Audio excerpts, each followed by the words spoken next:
चर्चा झाली आणि जास्तीत जास्त शेतकऱ्यांना कर्ज कसं मिळू शकेल या संदर्भात सगळी त्या ठिकाणी तजवीज करण्यात आली। विशेषतः असं लक्षात आलं की साधारणपणे आपल्या ज्या जिल्हा सहकारी बँका आहेत आणि ग्रामीण बँक या मिळून 67% शेतकऱ्यांना कर्ज दिलं जातं आणि राष्ट्रीयकृत बँका या 26% शेतकऱ्यांना फक्त कर्ज देतात। डीसीसी आणि ग्रामीण बँकेचा जो काही टार्गेटचा अचीवमेंट आहे ते 80%च्या वर आहे, पण राष्ट्रीयकृत बँकांचं मात्र 67% आहे। त्यामुळे आज अतिशय कडक शब्दामध्ये राष्ट्रीयकृत बँकांना हे सांगण्यात आलेलं आहे की त्यांनी 80%च्या वर टार्गेट पूर्ण केलं पाहिजे। दुसरं त्यांना हे सांगण्यात आलेलं आहे की सिबिल ची मागणी कुठल्याही बँकेने करू नये। या संदर्भात मी सगळ्या बँकांना सांगितलं की हेडक्वार्टरमधनं प्रत्येक ब्रँचला त्यांनी पत्र पाठवणे सांगितलं पाहिजे की क्रॉप लोन करता सिबिलची अट नाही। आरबीआयचेही अधिकारी होते, त्यांनी देखील त्याला पुष्टी दिलेली आहे आणि सिबिल करता कुठल्याही शेतकऱ्याची अडवणूक करायची नाही या संदर्भात आज आदेश आपण काढलेले आहेत। यासोबत या सगळ्या बँकांची कर्जमाफीच्या संदर्भात देखील आम्ही चर्चा केलेली आहे। जी काही आपल्याला करायची आहे त्या संदर्भात जुन्या अकाउंट्सवर जो काही त्यांनी हेअरकट घ्यायचा असतो त्या संदर्भात आणि एकूण त्याचं कर्जमाफीची माहिती ही कुठल्या फॉर्मॅटमध्ये त्यांनी द्यायची, कुठल्या फॉर्मॅट करायची या संदर्भातले एक डिस्कशन आज झालेलं आहे आणि मला कर्जमाफीच्या संदर्भात जो काही निर्णय घेतलेला आहे तो वेळेत पूर्ण करू शकू अशा पद्धतीनं त्याचंही नियोजन हे आपण केलेलं आहे। आपल्याला महाराष्ट्रामध्ये विशेषतः सगळ्यात मोठा खरीपाचा असतो, त्यानंतर रबी आणि मग उन्हाळी पीक लोक घेतात। साधारणपणे खरीपाचं क्षेत्र जे आहे ते 152 लाख हेक्टरचं क्षेत्र आहे आणि याच्यामध्ये साधारणपणे सगळ्यात मोठं क्षेत्र हे सोयाबीन आणि कापूस जवळपास 88 लाख हेक्टर त्या ठिकाणी असतं आणि बाकी मग इतर पिकं आहेत। ऊसही आपल्याकडे मोठ्या प्रमाणात आपण घेतो। आता जो काही यावर्षीचा खरीप हंगाम आहे याच्यामध्ये एक मोठं संकट जे आहे ते अल निनोचं संकट आहे। आज हवामान खात्याने जी काही त्या ठिकाणी मांडणी केली आहे त्याच्यामध्ये जे काही लॉंग टर्म ॲव्हरेज आहे पावसाचं ते 88% असेल असं वर्तवलं आहे। पण हे 88% असलं तरी वेगवेगळ्या भागात वेगवेगळ्या पद्धतीचं ते असेल आणि विशेषतः पश्चिम विदर्भ आणि मराठवाडा आणि उत्तर महाराष्ट्राचा काही भाग यामध्ये त्याची तीव्रता अधिक जास्त असण्याची शक्यता आहे। त्या दृष्टीनं आजच्या खरीप हंगामाच्या बैठकीमध्ये आपल्याला हवामानाच्या अंदाजाच्या अनुसार प्लॅनिंग कसं करता येईल हा प्रयत्न आपण केलाय। विशेषतः साधारणपणे उतरत्या क्रमाने पाऊस असण्याची शक्यता जास्त आहे।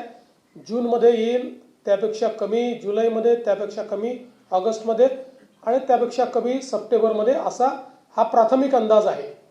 त्यामुळे पावसाच्या 2 दिवसांमध्येही एक मोठं अंतर येण्याची शक्यता आहे ज्याचा स्ट्रेस हा पिकांवर त्या ठिकाणी पडतो आणि म्हणूनच जलयुक्त शिवारची कामं ही वेगानं करण्याचे आदेश आम्ही दिलेले आहेत की ज्यातनं पडलेला पाऊस जर आपण थांबवू शकलो तर किमान प्रोटेक्टिव्ह इरिगेशन हे जे काही पावसाचे 2 दिवस मधले जो स्ट्रेस होतो म्हणजे एकदा पाऊस 25 दिवस आला नाही, 24 दिवस आला नाही तर जो काही एक ताण तयार होतो, जो स्ट्रेस तयार होतो त्यामध्ये प्रोटेक्टिव्ह इरिगेशन करता आलं पाहिजे। या दृष्टीनं आपल्याला काय करता येईल अशा प्रकारचा प्रयत्न हा आपण या ठिकाणी केलेला आहे आणि निश्चितपणे साधारण आपण जर बघितलं तर गेल्या काही वर्षातले जे अल निनोचे वर्ष आहेत त्यातलं विशेषतः 2015चं जे वर्ष आहे ते आपल्याकरता अधिक कठीण होतं, कारण 2015च्या वर्षी मराठवाड्याचा जर आपण विचार केला तर तिथलं डेफिसिट हे जवळपास 39% होतं. 39 म्हणजे जवळपास 61% फक्त त्या ठिकाणी पाऊस पडला होता. आणि म्हणून अशा पद्धतीची परिस्थिती आली तर आपल्याला काय करावं लागेल याचंही प्लॅनिंग आता प्रत्येक जिल्ह्याला आपण अल निनोच्या संदर्भातलं प्लॅनिंग हे करायला दिलेलं आहे. त्या संदर्भात थोडे रेझिलियंट अशा प्रकारचं वाण आणि बियाणं आपण कसं उपलब्ध करून देऊ शकू याही संदर्भात आपली जी काही त्या ठिकाणी तो प्रयत्न आहे. साधारणपणे या सगळ्या ॲडवायझरीज नीट मिळतील हा देखील प्रयत्न आपण करतो. आणि यातनं प्रशासन असेल आणि कृषी विद्यापीठं असतील आणि क्षेत्रीय यंत्रणा असतील यांना या परिस्थितीचा सामना करण्याकरता आपण तयार ठेवलेला आहे. त्यामुळे आमची ही पण विनंती असेल की पाण्याचा महत्तम किंवा ऑप्टिमम उपयोग आपल्याला कसा करता येईल अशा प्रकारचा आपल्याला प्रयत्न करावा लागेल. पाणी कमी आहे असं समजून आपलं पिकांचं सायकल हे आपल्याला कसं नीट करता येईल त्या पद्धतीचा प्रयत्न आपल्याला केला पाहिजे. अर्थात जिथे विहिरींना पाणी आहे तिथे आपण वीज जी आहे ती उपलब्ध करून देतो आहोत. त्यामुळे त्या ठिकाणी समजा पावसात खंड पडला तर आपल्याला जी काही पिकं आहेत ते वाचवता येतील. आपल्याला माहिती आहे सिंचनाच्या संदर्भातही मोठ्या प्रमाणात आपण व्यवस्था उभ्या केल्या आहेत. बियाण्यांच्या संदर्भात आता आम्ही आढावा घेतला. प्रत्येक जिल्ह्यामध्ये आवश्यक त्यापेक्षा जास्त बियाणं उपलब्ध आहे. आणि विशेषतः आता जवळपास 20.16 लाख मेट्रिक टनाची आपल्याला आवश्यकता आहे. त्याच्या अगेन्स्ट 28 लाख मेट्रिक टन एवढं आपल्याकडे बियाणं उपलब्ध आहे. यामध्ये सोयाबीन, कापूस, मका, भात, तूर, बाजरी इत्यादी बियाण्यांचा अगदी पुरेसा साठा आहे. आणि आपला हा प्रयत्न आहे की सगळं बियाणं हे प्रमाणित बियाणं असावं या दृष्टीनं साथी पोर्टल आपण तयार केलं आहे. साथी पोर्टलवर रजिस्टर्ड असलेलं बियाणंच विकत घेण्यात यावं अशा पद्धतीचा आपण शेतकऱ्यांना त्या ठिकाणी आग्रह करतो, जेणेकरून त्यांची जी काही फसवणूक आहे ती फसवणूक या ठिकाणी होणार नाही आणि त्या माध्यमातून शेतकऱ्यांना योग्य अशा प्रकारचं त्या ठिकाणी मिळेल. खतांच्या संदर्भात साधारणपणे आपल्याला आता जावंटन आहे ते 48 लाख मेट्रिक टनाचं केलेलं आहे. त्यापैकी आत्ता आपल्याकडे उपलब्ध हे 25 लाख मेट्रिक टन आहे. बाकी आपल्याला अपेक्षित आहे. यावर्षी विशेषतः जागतिक परिस्थितीमुळे हा जो काही खतांचा पुरवठा आहे त्याच्यावर स्ट्रेस असणार आहे. त्यामुळे त्याच्याकडे आमचं विशेष लक्ष असेल की कोणी खतांचा गैरवापर करत नाही आहे. शेती व्यतिरिक्तच्या गोष्टींकरता औद्योगिक गोष्टींकरता ही खत जात नाही. आम्ही विशेष लक्ष देणार आहोत. आणि म्हणून कंप्लीट खत पुरवठा जो आहे या संदर्भात प्रत्येक रेक पॉइंटवर त्या ठिकाणी त्याचं GIS मॅपिंग आम्ही करणार आहोत. त्या ठिकाणी त्याची व्हिडिओग्राफी आम्ही करणार आहोत.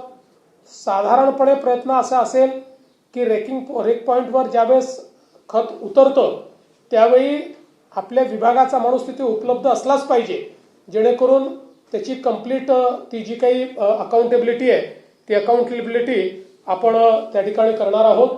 आणि यासोबत एक साधारणपणे सातत्याने शेतकऱ्यांची त्या ठिकाणी तक्रार असते लिंकिंगची.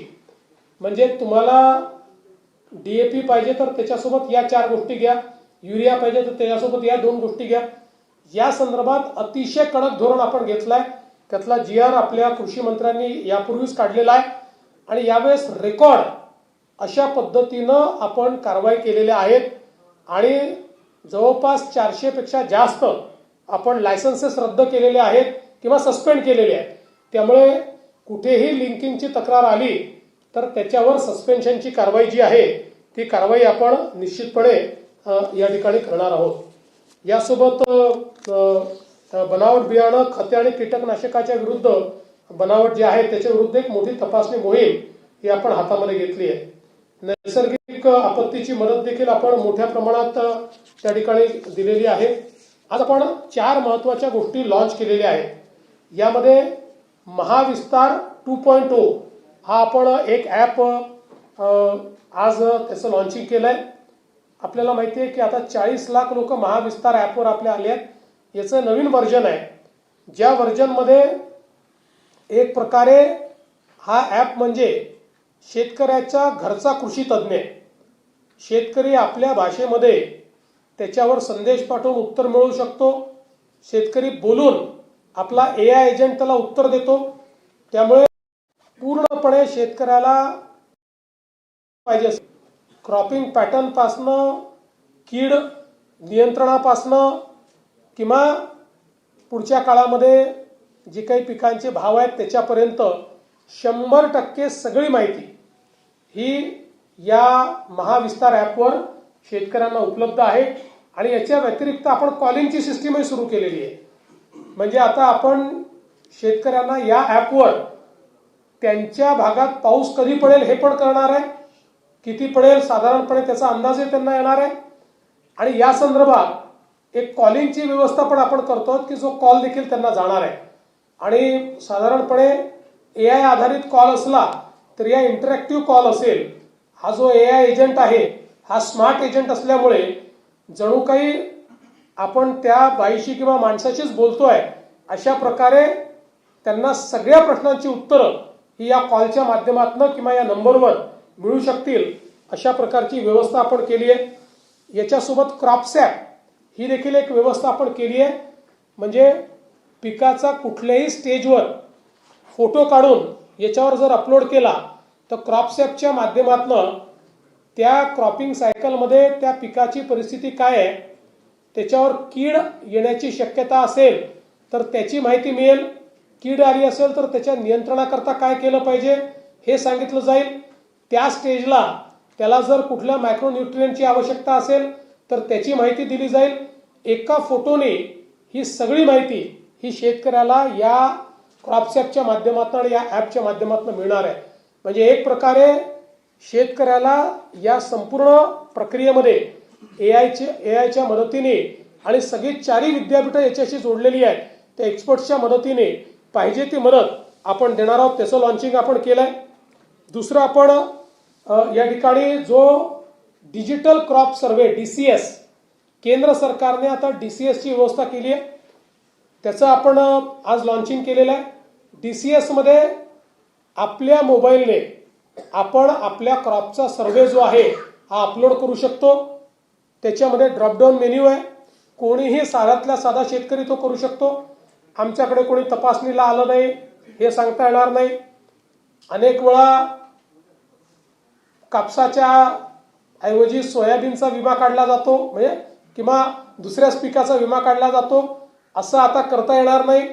तर याच्यामध्ये कंप्लीट आणि बॅकएंडला आपले जेवढे ॲग्री रेकॉर्ड्स आहेत हे सगळे रेकॉर्ड्स याच्यामध्ये असल्यामुळे एखाद्या व्यक्तीने या ठिकाणी DCSचा उपयोग केला की त्याच्या शेतीच्या माहितीसहित क्रॉपच्या माहितीसहित सगळी माहिती ही आपल्या जसं आपण 7/12 वर नोंद करतो तशी डिजिटल नोंद ही त्याची कंप्लीट त्या ठिकाणी होईल.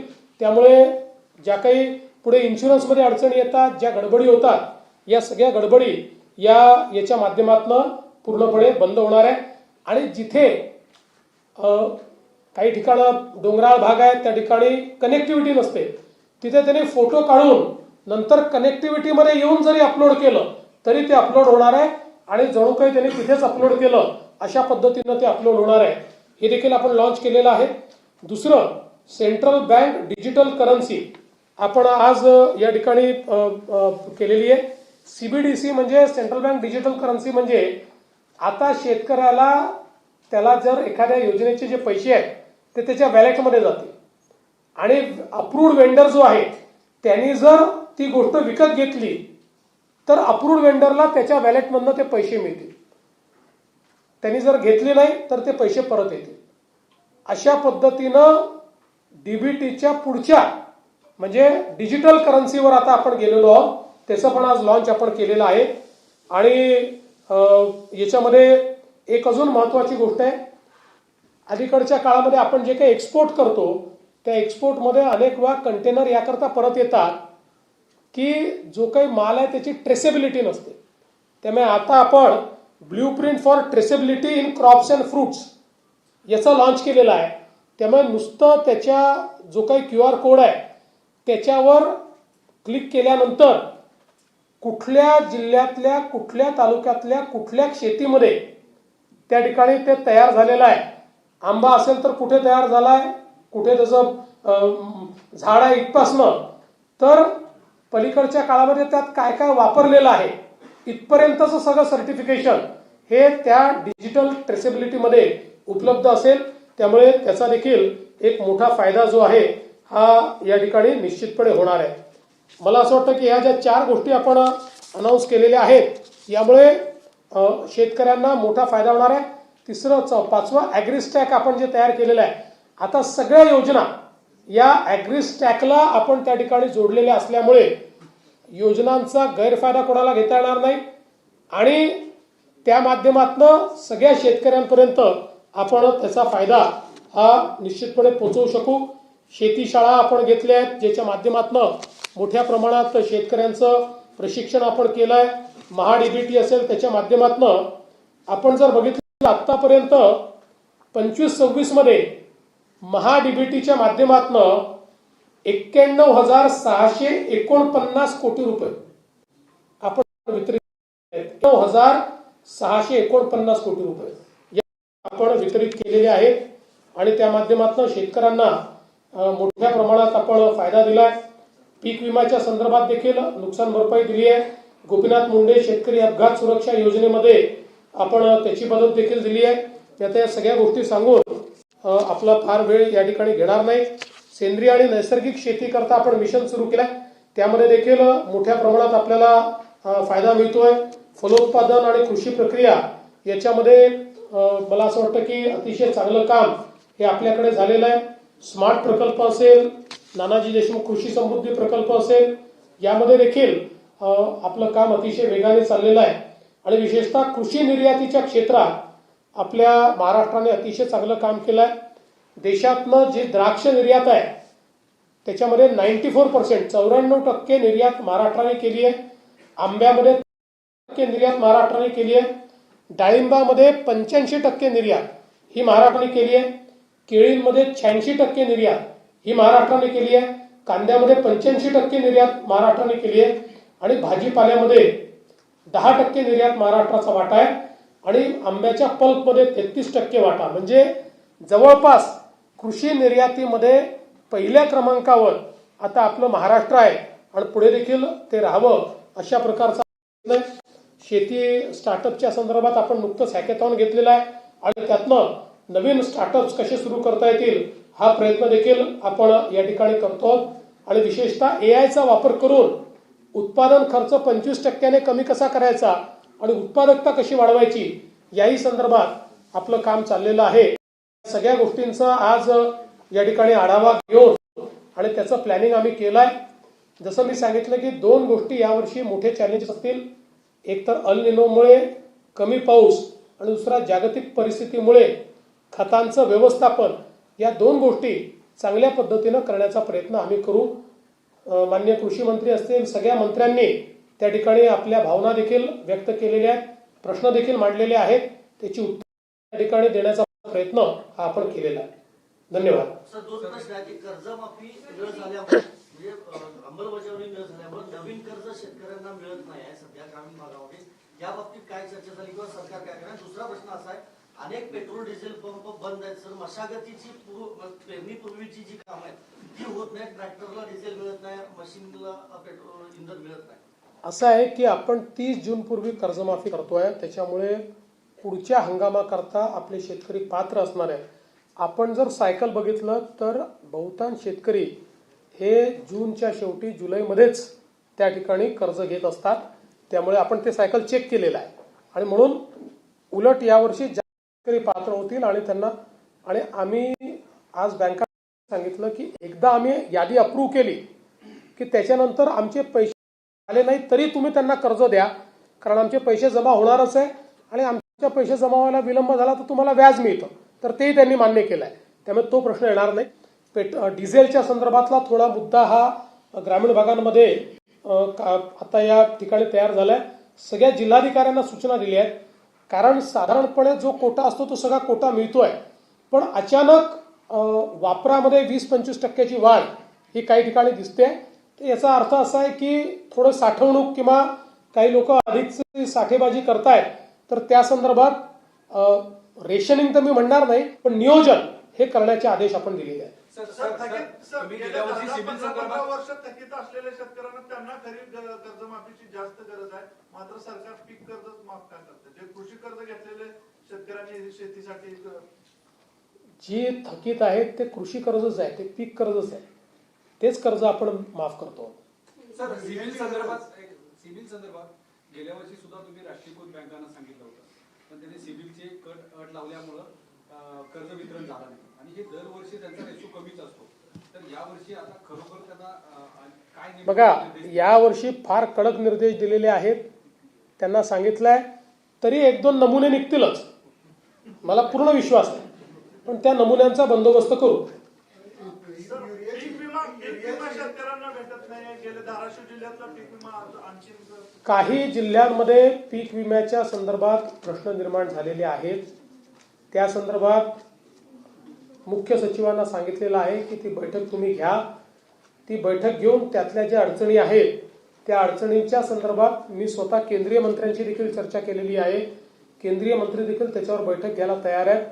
सरसकट नाही, पण प्रश्न आहे तो आम्ही सोडवण्याचा प्रयत्न करतो. कर्जमाफीच्या संदर्भात एक प्रश्न आहे. विधान परिषदेची आचारसंहिता लागल्यामुळे कर्जमाफीची अंमलबजावणी दूरपर्यंत त्याला उशीर होईल असं साधारणपणे बोललं जातं. यात कितपत मला असं याकरता वाटत नाही की ही अनाऊन्स झालेली स्कीम आहे. एक दुसरं, विधान परिषदेचे जे वोटर आहेत ते या कर्जमाफीतनं वगळलेले आहेत. महानगरपालिका सदस्य, जिल्हा परिषद सदस्य त्या कर्जमाफीत नाहीच आहे. त्याच्यामुळे आवश्यकता असेल तर आम्ही परवानगी घेऊ. परवानगी आम्ही आता तर पहिली तयारी करतो, आवश्यकता पडली तर परवानगी घेऊ. नाही, धान उत्पादक शेतकऱ्यांचे चुकाऱ्याचे पैसे पहिले देणं आवश्यक होतं. आज आम्ही ते रिलीज केले आहे. आता जो एक उल्लेख केला की अनुदानित खतांबरोबर विनाअनुदानित खतांची विक्रीची सक्ती काही उत्पादक करतात, तुम्ही कारवाई सुरू केली, मात्र या काळामध्ये त्याची विक्री मोठ्या प्रमाणात होऊ शकते, तर त्यासाठी शेतकऱ्यांना नाही, आमचं आव्हानच आहे की त्याची तुम्ही तक्रार करा, आम्ही त्यांचा परवाना रद्द करू.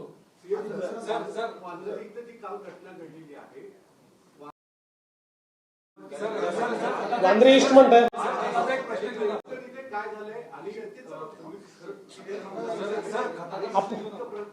आपण शेतीवरनं मुंबईवर आलेलो आहोत, परंतु असं आहे की त्या ठिकाणी रितसर अतिक्रमण काढण्याची जी काही कारवाई चालली होती त्याच्यामध्ये काही लोकांनी पोलिसांवर दगडफेक केली. दगडफेक करणाऱ्यांवर पोलिसांनी लाठीचार्ज केला. सगळे नियंत्रणात आले. जे दगडफेक करणारे होते त्यांना अरेस्ट केलं. राज्याला गरज असते एका खरीप हंगामात साधारण 16 लाख टन, तर राज्याकडे 5 ते 6 लाख टन सध्या युरियाची उपलब्धता आहे. तर ही खूप अडचणीची. नाही, तुम्ही फार कमी सांगताय. आपल्याकडे 25 लाख टन आहे, त्याच्यात दुप्पट पाहिजे आपल्याला. पण मी तेच सांगितलं की आपल्याकडे आता जो स्टॉक आहे, उरलेला स्टॉक हा येत जातो. हा आपला बेस स्टॉक आहे, म्हणजे याच्यामधला काही मागच्या वर्षीचा आहे जो कॅरी फॉरवर्ड झालेला आहे. आता या वर्षीचा स्टॉक येईल आपल्याकडे. हो,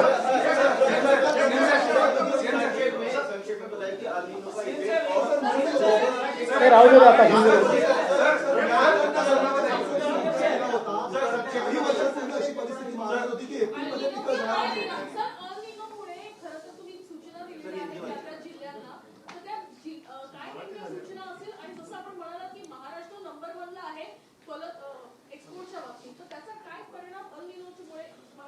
बघा, अल निनोचा परिणाम हा वेगवेगळ्या ठिकाणी वेगवेगळा होईल. कारण जरी एकूण आपलं जे काही पाऊस आहे तो 88% दाखवला असला, म्हणजे 12% डेफिसिट जरी दाखवलं असलं तरी वेगवेगळ्या भागात ते डेफिसिट वेगवेगळं असेल. आणि अल निनोचा एक पॅटर्न नसतो. म्हणजे एकाच जिल्ह्यामध्ये काही भागातही पाऊस असू शकतो, काही भागात नसू शकतो. म्हणून साधारणपणे आपल्याला आता जो अंदाज येतोय त्यात अधिक काळजी ही पश्चिम विदर्भ आणि मराठवाडा इथे घेण्याची आवश्यकता आहे, ती आपण घेतो.